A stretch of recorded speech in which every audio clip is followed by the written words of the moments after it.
morning. Good morning. Welcome. May the grace of the Lord Jesus Christ and the love of God and the friendship of the Holy Spirit be with you. Now, those of you who have a worship sheet, aka a program, you'll just notice a couple changes. You will notice that Simon over here is not only looking cool, but he's wearing the glasses because he had eye surgery yesterday and responded this morning. So that means he will not be doing the sermon today, which then means that I was supposed to do the theme, or the whatever it's called, the Exploring the Word thing, because I told Amira to take the week off, but now I couldn't do that, so Gay is going to be doing that. Karen Pumphrey was supposed to do the reading, but she came down with COVID yesterday afternoon. But other than that, it is as written.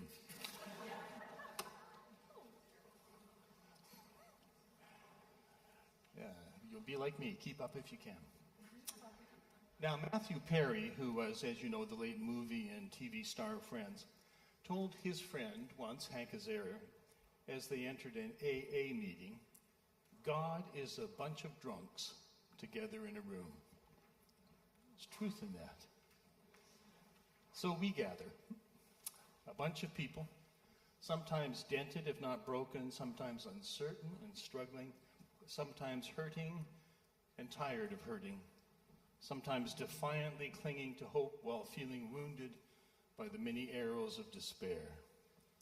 God is known and active in this gathering of those of us who are aware of our vulnerabilities, our weaknesses, as well as our strengths and accomplishments. Occasionally we catch a whiff of the sacred, the holy among us. So we gather, calling upon God and the angels, a diverse people who build upon our differences as we work to create a caring and compassionate community of people who impact the lives of people in this community, indeed around the world. We are here to increase our resolve and our capacity to be fierce agents of hope. So welcome this morning. Felicity, always ready.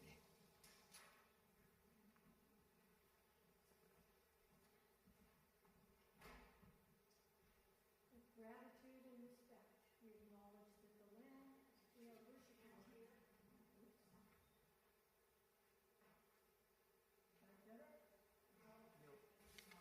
Is it on? Now it's better. Is that too much? With gratitude and respect, we acknowledge that the land we're worshiping on today is the traditional territory of the Lekwungen people, who we now know as the Songhees and Esquimalt nations. We acknowledge and honor the care and stewardship they've given the land over millennia. They see this care as their sacred trust given to them by a creator. Over thousands of years, they lived in balance with the seasons, the tides, the waters and the land, and the creatures they relied on to make their living. They repaid the land through their commitment to stewardship and through ceremonies. Their ability to honor this sacred trust of caring for the land, the people and the creatures, was interrupted by colonialism. Fortunately, today, we are living in a time of resurgence for Indigenous people and their cultures. As we strive to find the sacred in our everyday lives, may we learn from them that it starts with understanding the sacredness of the land and the waters and all the creatures, and how our way of living and making our living affect that sacred trust that Creator God has given us all.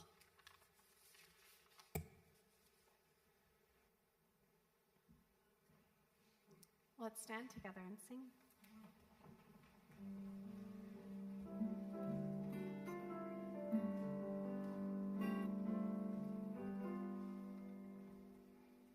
I did a trick to the guitarist, sorry.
negotiations are happening.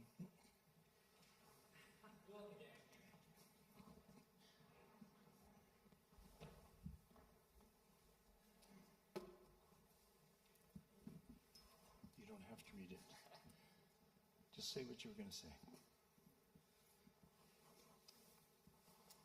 I don't know what I'm going to say.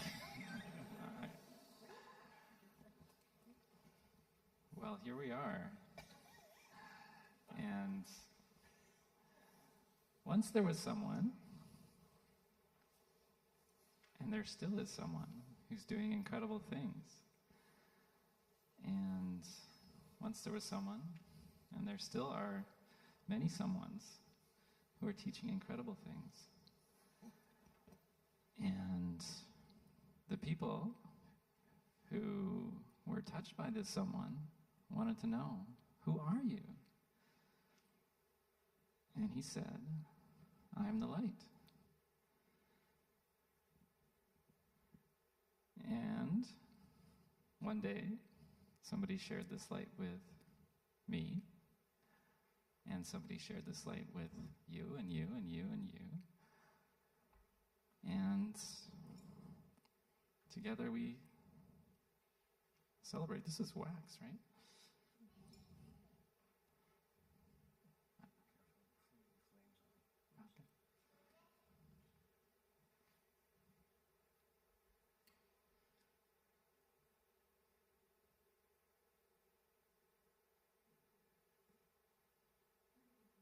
Blow it up. So, this is the light of Christ. Thank you.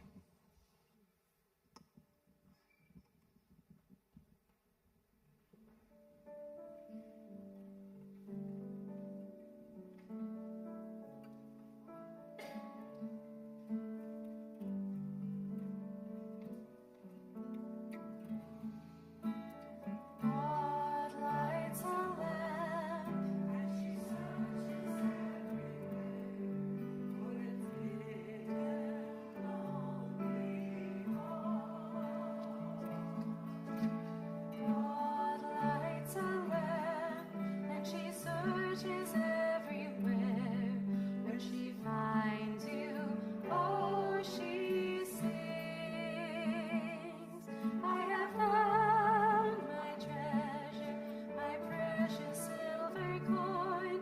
I have found my love. Even angels will hear the news. What once was lost is found.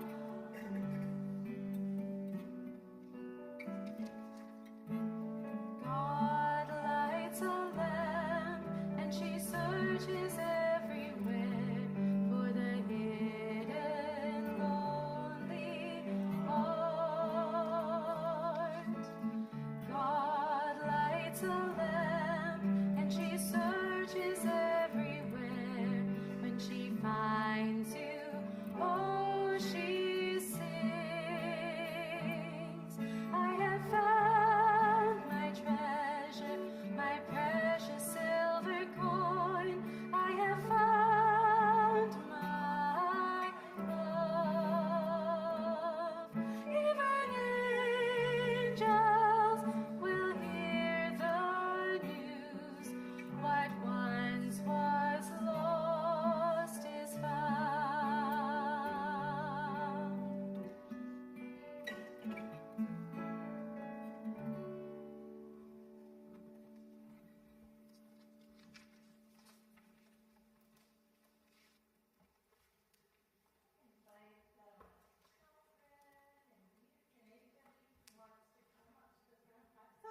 Things to show you. Maybe we could bring the sound down a little bit more, please.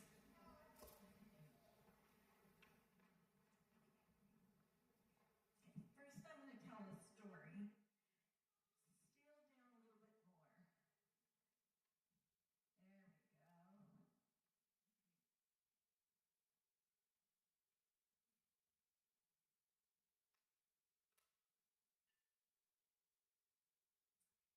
Jacob was running away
wherever you go,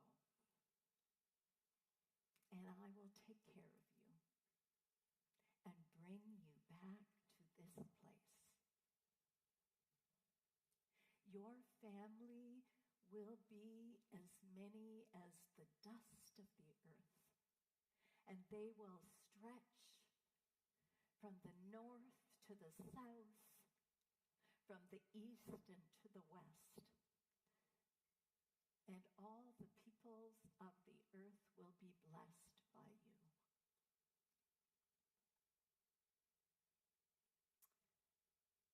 Jacob woke up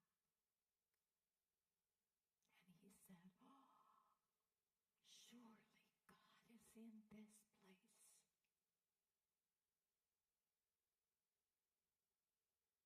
And then he said, with great fear, "I am sure that this is the house of God and the very gate to heaven."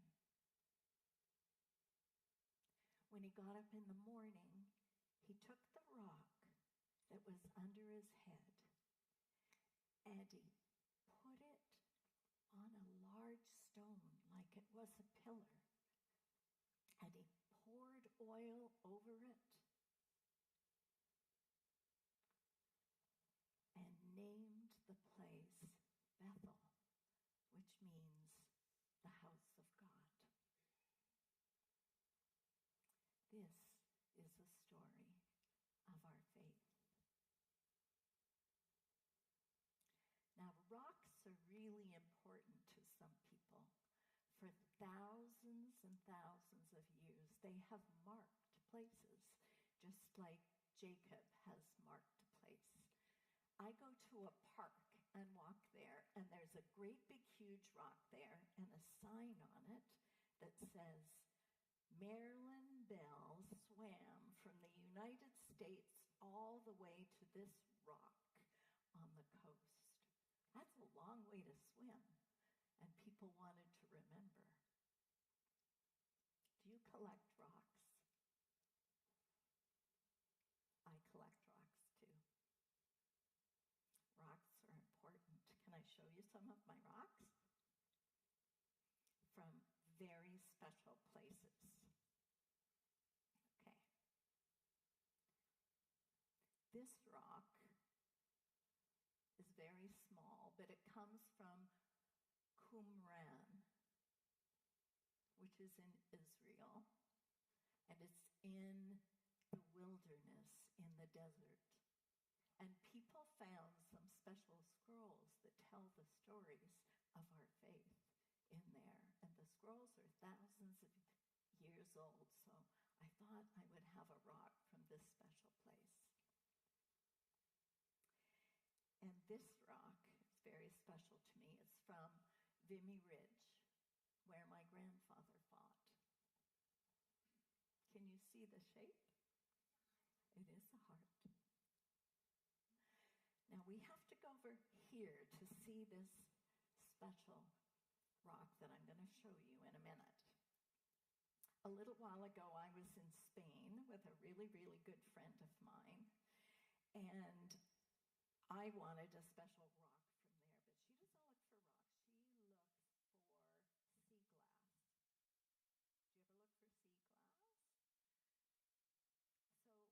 She looks for sea glass. Do you ever look for sea glass? So one day we walked on the beach in Barcelona, and she looked for some sea glass, and she found some pieces. And a couple of weeks ago, in the mail, I got a piece of sea glass that she sent me. And she said, "Take it to the light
When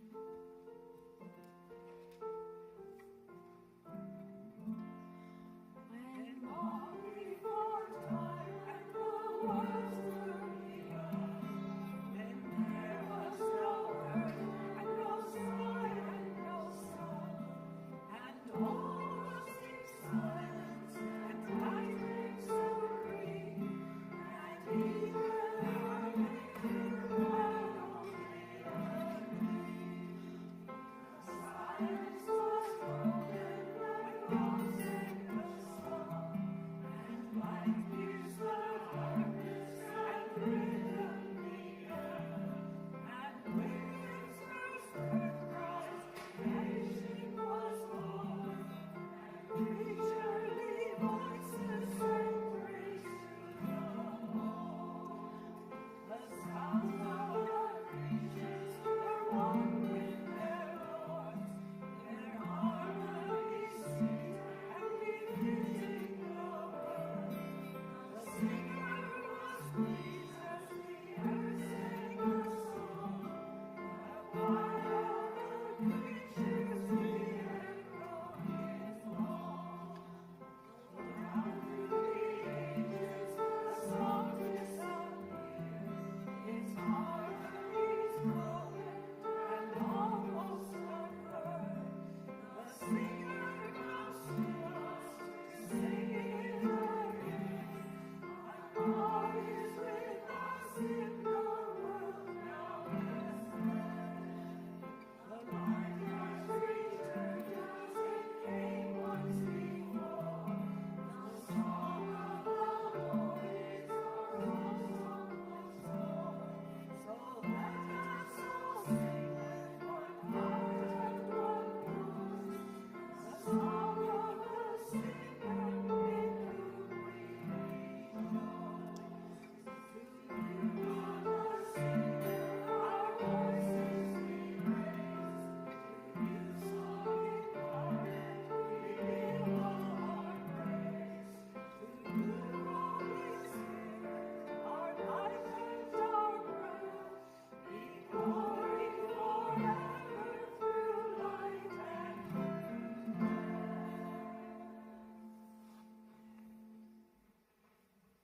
Were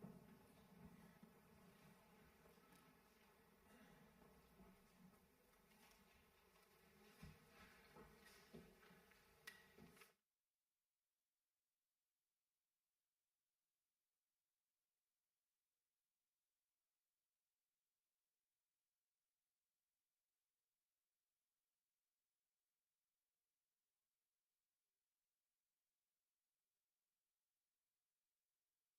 the table. And when they were in captivity in Babylon, some of these sacred stories, like this one, were written down so that people knew who they were and who they belonged to, and they would not forget the tradition. This is the written down story from Genesis. Jacob left Beersheba and set out for Haran. And when he reached a certain place, he stopped for the night because the sun had set. Taking one of the stones there, he put it under his head and lay down to sleep. He had a dream in which he saw a stairway resting on the earth, with its top reaching to heaven, and the angels of God were ascending and descending on it. And there above it stood the Lord. And God said, I am the Lord, the God of your father Abraham and the God of Isaac. I will give you and your descendants the land on which you are lying. Your descendants will be like the dust of the earth, and you will spread out to the west and to the east, and to the north and to the south. And all peoples on earth will be blessed through you and your offspring. I am with you and will watch over you wherever you go, and I will bring you back to this place. I will not leave you until I have done what I have promised you.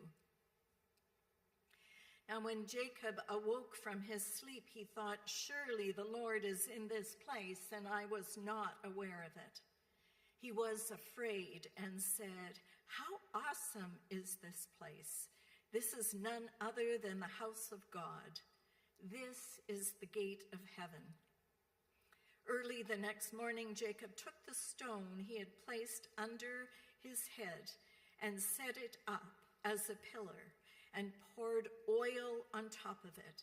He called that place Bethel, which means the house of God. May we consider these words and what it means for our community and our lives.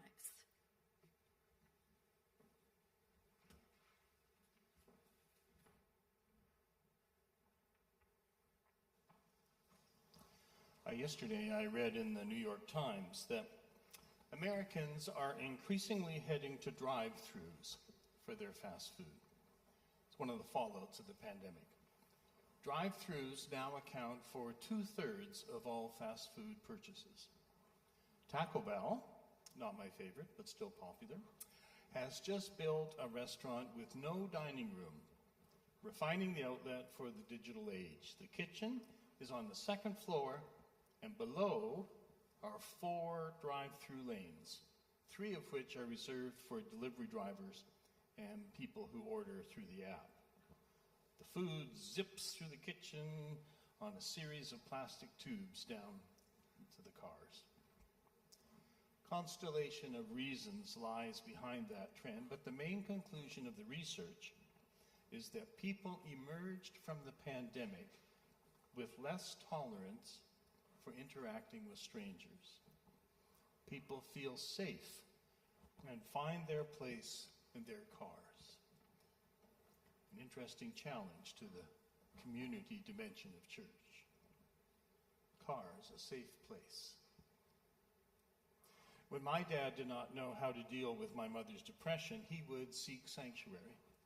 And after supper, usually about 5 o'clock, he would head back to his shop where the bolts yielded to the pull of the ratchet and broken bits could be spliced or welded or replaced. Amid the incense of gas and oil and solvent, he was accepted and acceptable there. We all need such a safe place where we are acceptable, if only in our own heart. Gay is from Pine Falls, Manitoba, which, as you know, is the center of the universe. Even though part of her likes to ramble, she is rooted there.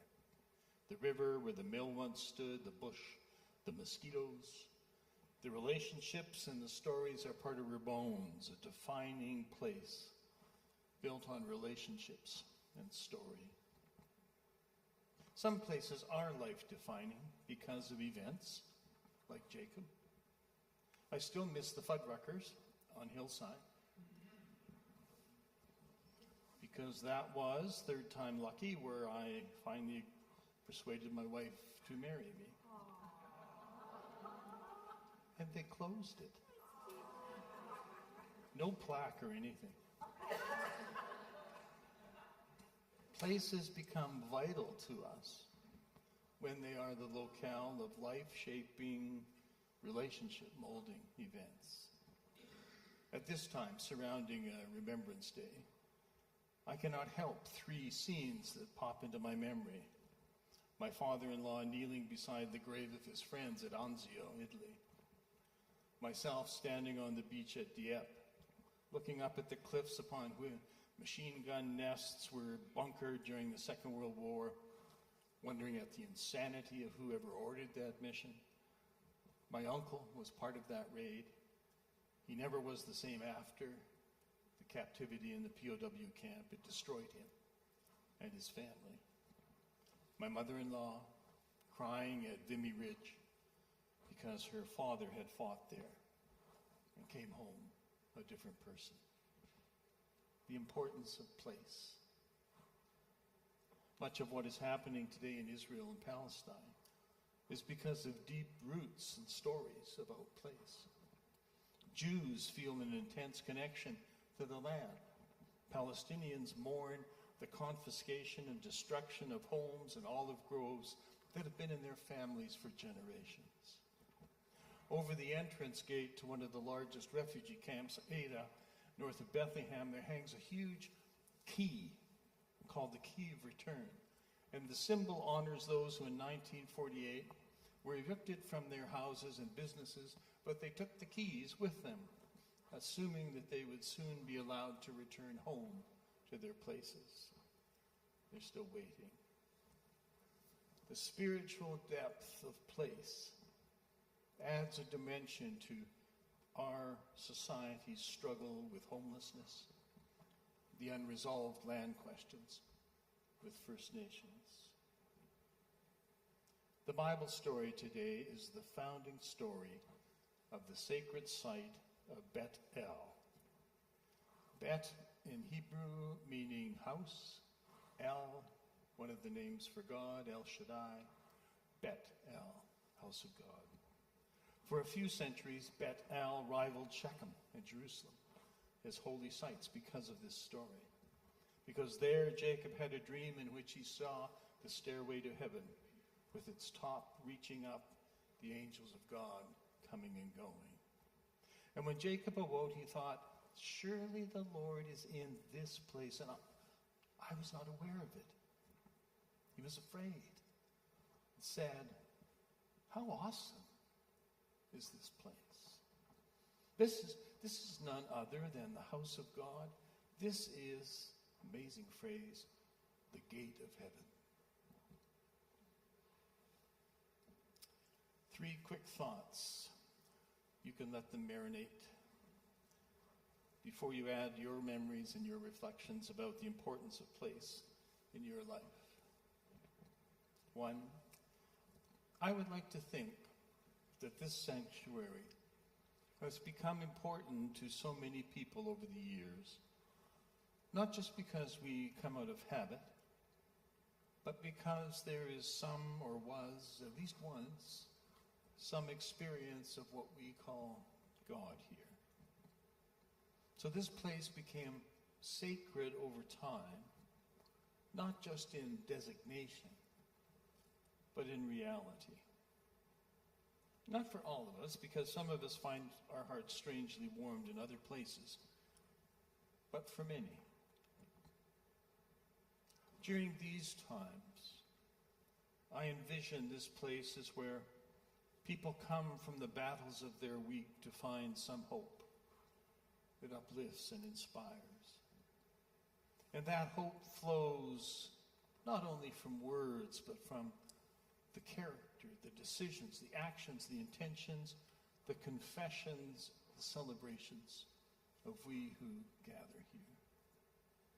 When we lift our eyes from the struggle, there will be at least once or twice a glimpse through what Jacob called the gate of heaven.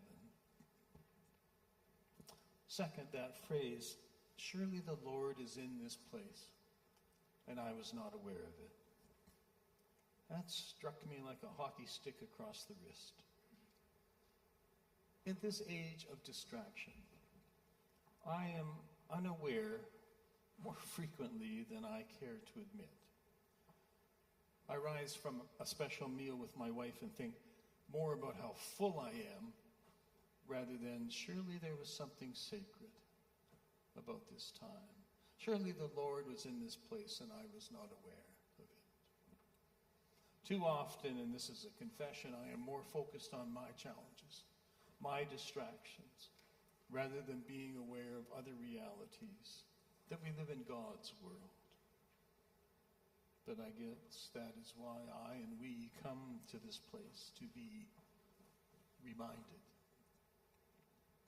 Third, when Jacob awoke and fluffed the rock, which was his pillow, he also said, this is none other than the house of God. This is the gate of heaven. To talk about this place as the gate of heaven is so un-Canadian, but so humbling. The term gate comes from the old Hebrew cities they had a gate at the entrance, not like a wooden gate into the garden, but it was a more complicated series of passages. A judge sat upon the seat of the utmost gate. My wife has a picture of me sitting outside the gate of Dan, which she somehow likes. Two prime questions were asked of anyone who wanted to enter into the city. Would granting entrance to you damage the community within? Or would giving access enhance the community? Dare we name this place, this sanctuary, not just ours for nostalgia or good memories of a convenient greeting place for friends, but a gate of heaven. A place where people are encouraged to come in, to offer, to become their best, where they are given a chance to leave outside all that hinders them and weighs them down and does not contribute to a sense of joy and hope and community. Could it be that when people pass through the maze, which is our gates, they see that we are called to be the church, to love, to serve others, to pursue justice and resist evil? A holy place, and a place to grow in holiness, to use the older language. And so we have a place where, even if the pillows feel like stones, God may be present. My prayer is that we will discover that God is present, that we are safe, that there is nothing else, that we may be shaped by words and relationships that say to us, we are beloved. And hope is both our gift and our call. As we learn to laugh and cry with one another and with God, may this be our place, our Bethel. Amen.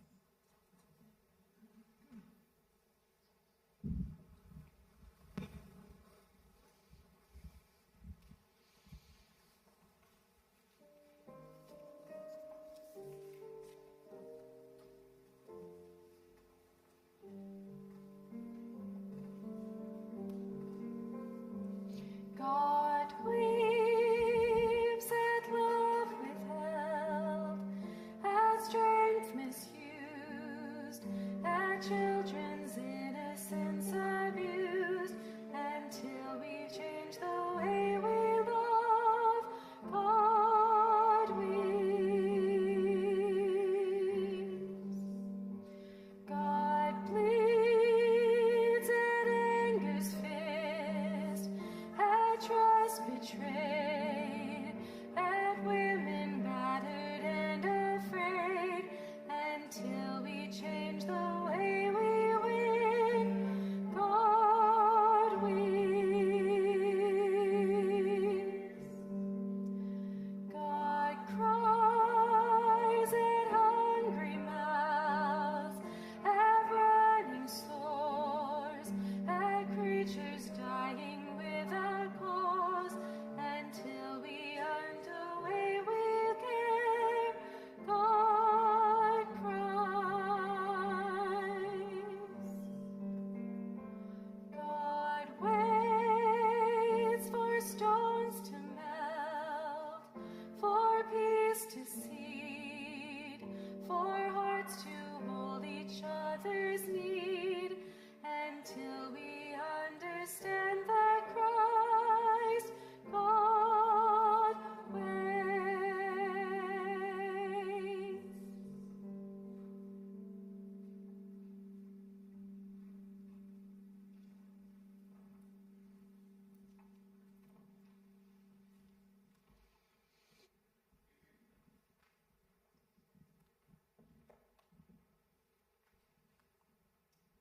Let us enter into a time of prayer. Our God, matters of gratitude and concern sit upon our hearts. As your church, we remember those who struggle to find a place of safety and hope. We remember the situation of refugees around the world particularly in Gaza and Ukraine. We remember the situation in Palestine, where Palestinian land upon which settlements internationally recognized as illegal have been built, and in Israel, where sacred sites deemed safe have been terrorized. We remember the land question here in BC, so much unceded traditional First Nations territory. We remember global warming and the many impacts that will have on the places of all life. We remember the fentanyl crisis and the dislocation it nurtures. And we pray for the world, anxious with rumors of more pandemics, seeking safety in cars and other places. So many places, habits, and stories that define us are shaken, God. So we ask that you will be with us as we, like Jacob, rise from our place confident of your presence. But whatever the state of the world with all its many concerns, we also carry celebrations and concerns that arise from our individual lives. We bring those now to you. Time. John. This isn't a prayer so much as a thank you and a confession. I just wanted to thank you, Keith, for your words of God being in this place.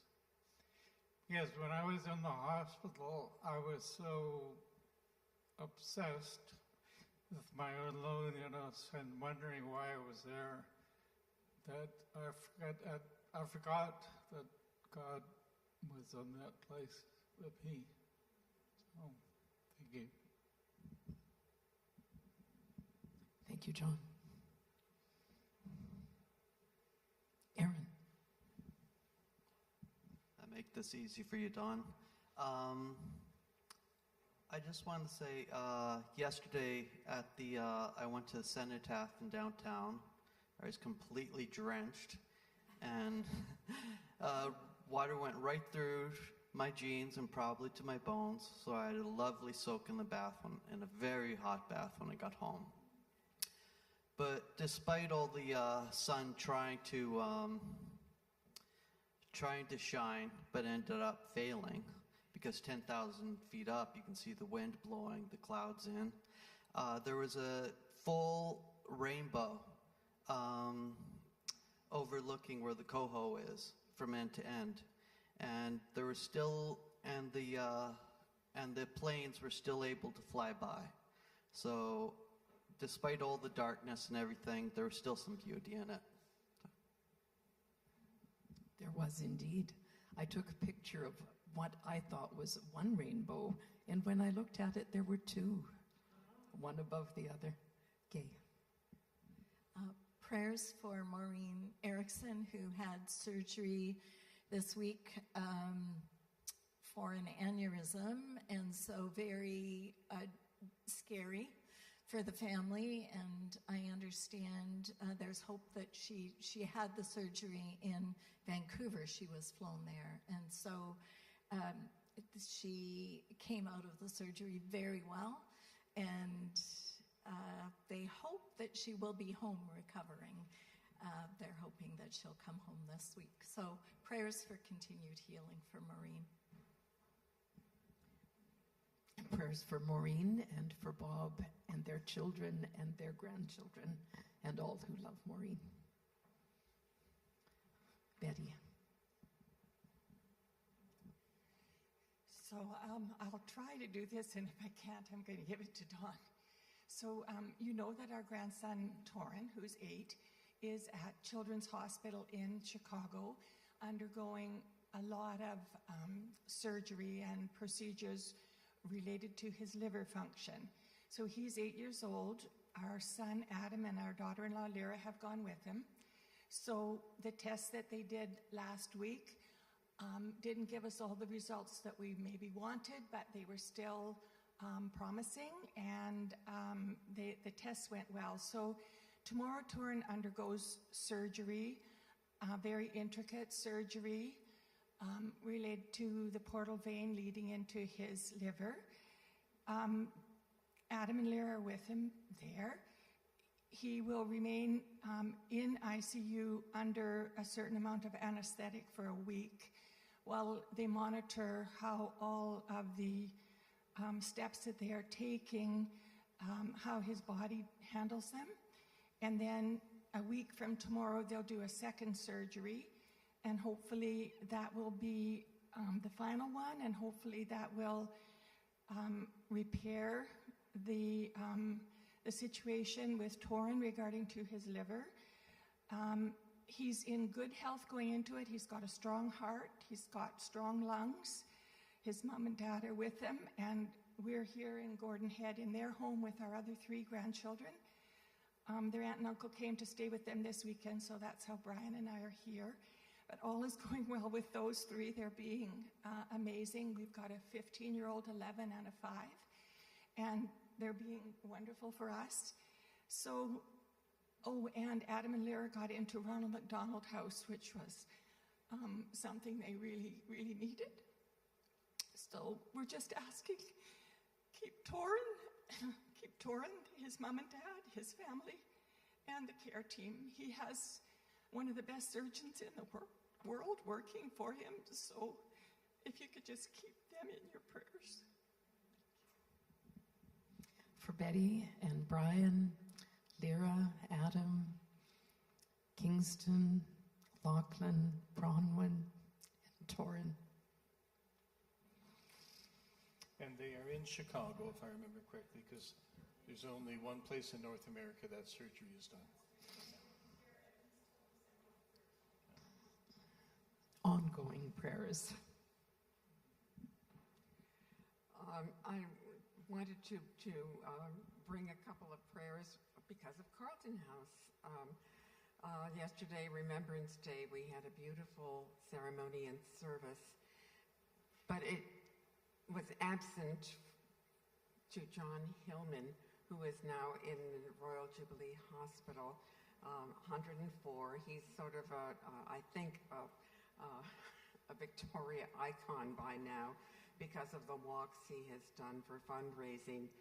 So Ray and I had the great privilege to see him yesterday. He's resting comfortably, but it's not clear when he will be or if he will be rejoining us in Carlton House.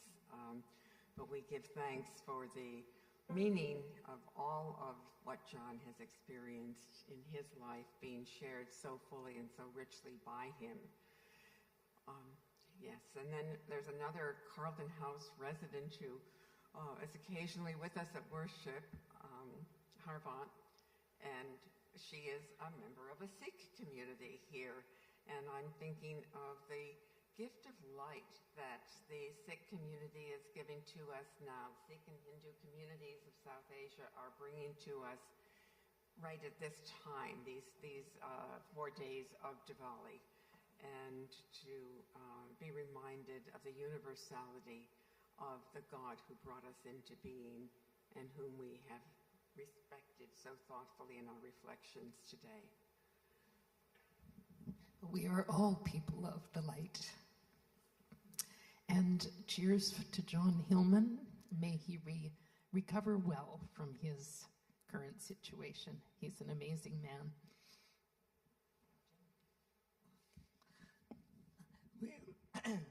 We're making the leaves used to think how much we did. We wait lots before we come in here. And then I said to him, let's get some more leaves done. So we tart the leaves. Used to sit on one big pile, not high. As tall as you are. Yeah. Jim is an indomitable leaf raker. And so the story today, you raked before you came to church, and the pile of leaves is as tall as you are.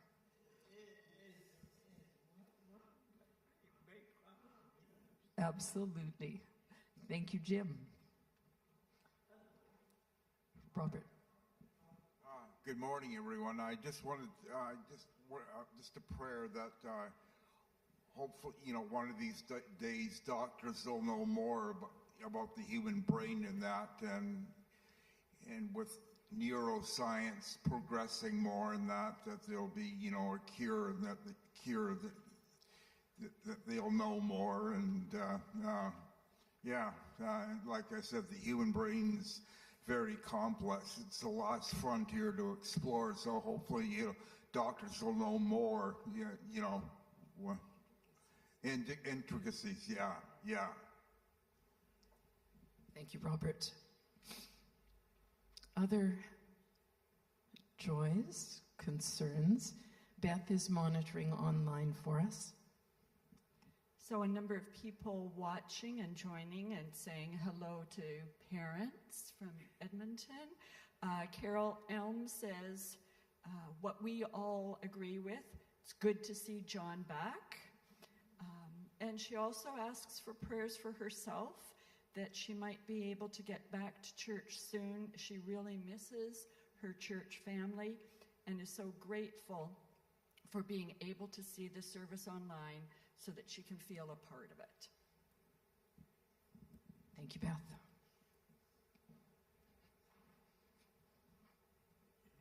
Anne? Just to say thanks for technology. We watched my cousin's memorial service on a Friday, and her son did a beautiful eulogy. So my son, Chris, who's in church today, has got something to think about when we go pass away. Chris, your work is lined up. Not too soon, though, we hope. And always the mother, Chris. Yeah, and celebrating Victoria's birthday this week. And prayers for members of our community who are suffering from COVID today. Phyllis and Bill and Karen.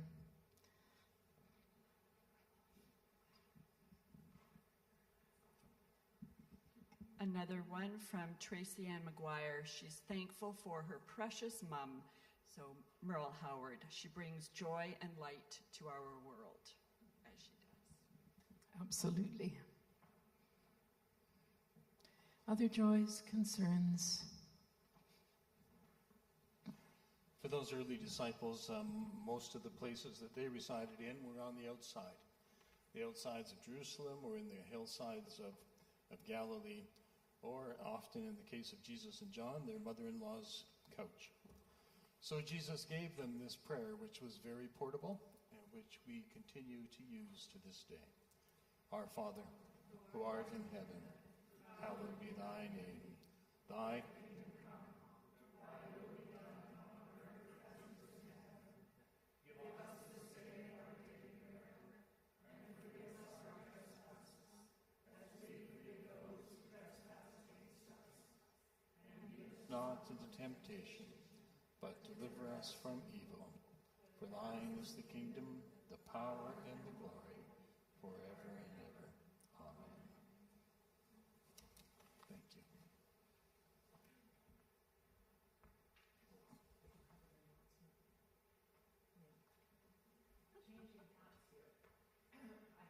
Very good about following up on my responsibilities, which include finding soup makers for next week's Soup and Soul. I've had one person volunteer to make a pot of soup. If two others would like to also volunteer, come and see me downstairs, and I will gratefully receive your offer. Thank you. And there is coffee today.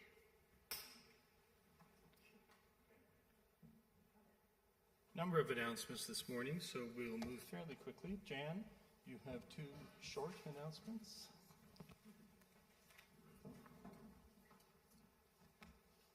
Don't hurt yourself. One is about the angel gifts. We still haven't got the list of names to distribute to you. We've been in touch with our place, and they're just saying they're just needing a little extra time, so be patient about that.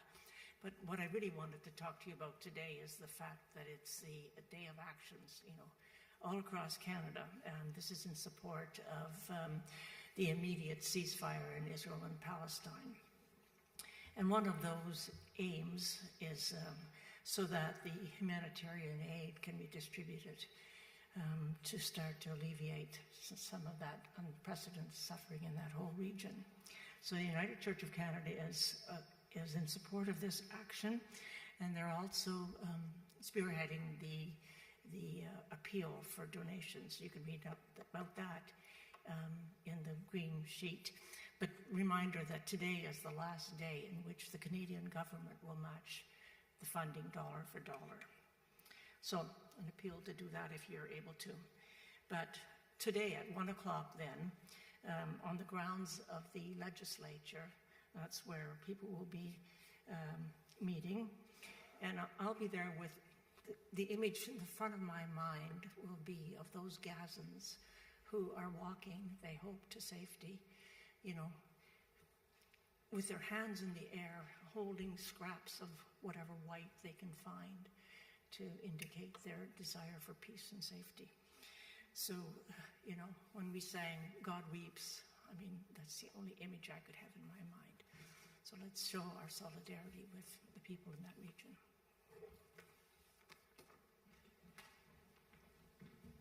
Just to get one thing off my chest about the Middle East, just to remind folks that all Palestinians are not Hamas. In fact, Hamas is supported by a very small percentage of Palestinians. And second, all Jews are not Benjamin Netanyahu. And that they have a lot of criticism within Israel about what's happening, the strategy there. And one needs to be free, my own personal thing, to criticize the policies of the Israeli government without being fearful that you're anti-Semitic. They're quite different things. On that happy note, Bill?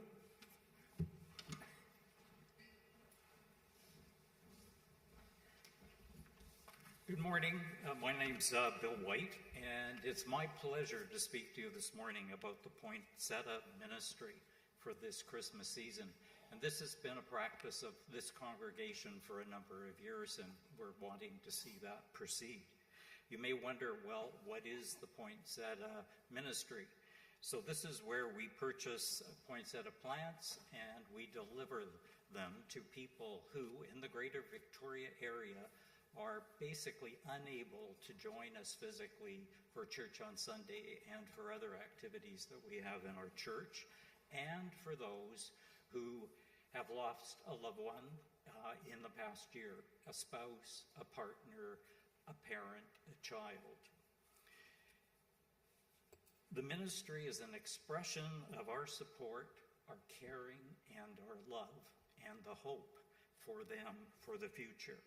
To make this possible, we need financial contributions and persons to deliver the plants. So the donations need to be, your financial donation needs to be in by December 3rd, and the plants need to be delivered the week of December the 10th.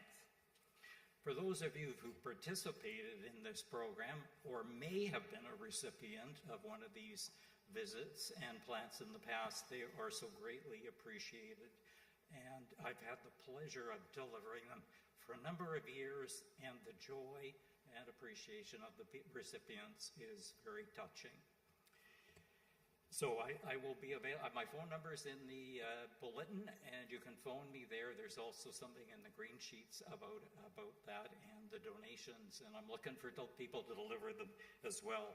And if you have any questions about the program, I'm happy to discuss them with you.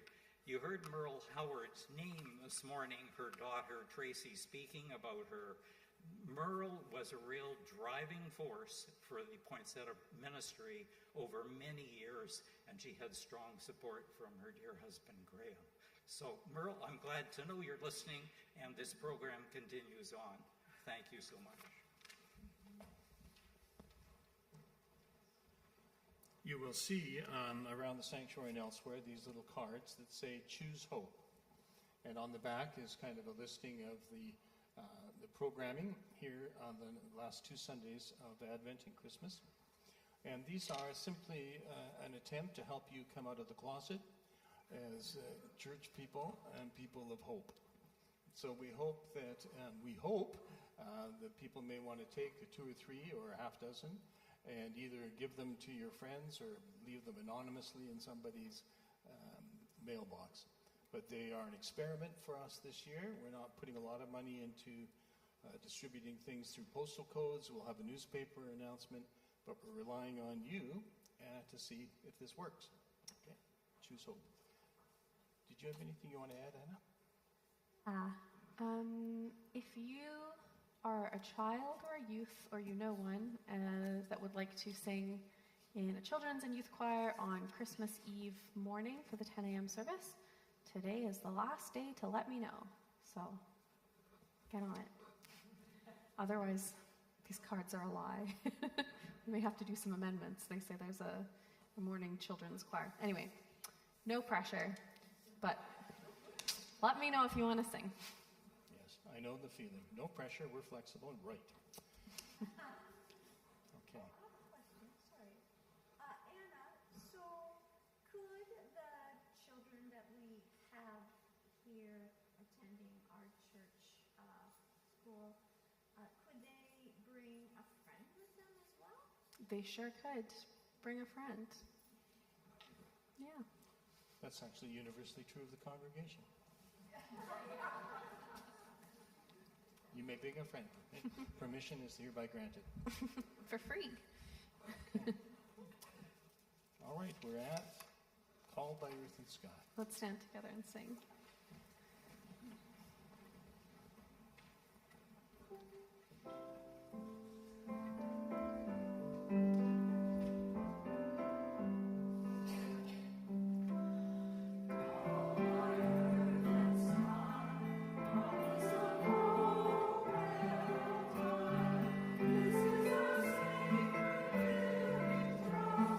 Treasure of life, sanctified.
as you return to your own areas of ministry, be alert. Prepare to be amazed and live with hope.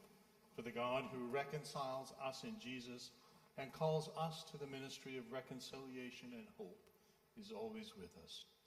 And may the love of God hold you so that you know in your depths that you are not alone. May the Spirit of God shine on you to give you strength and courage. And may the smile of God be upon you and give you peace. Go with God, for God goes with you. Amen.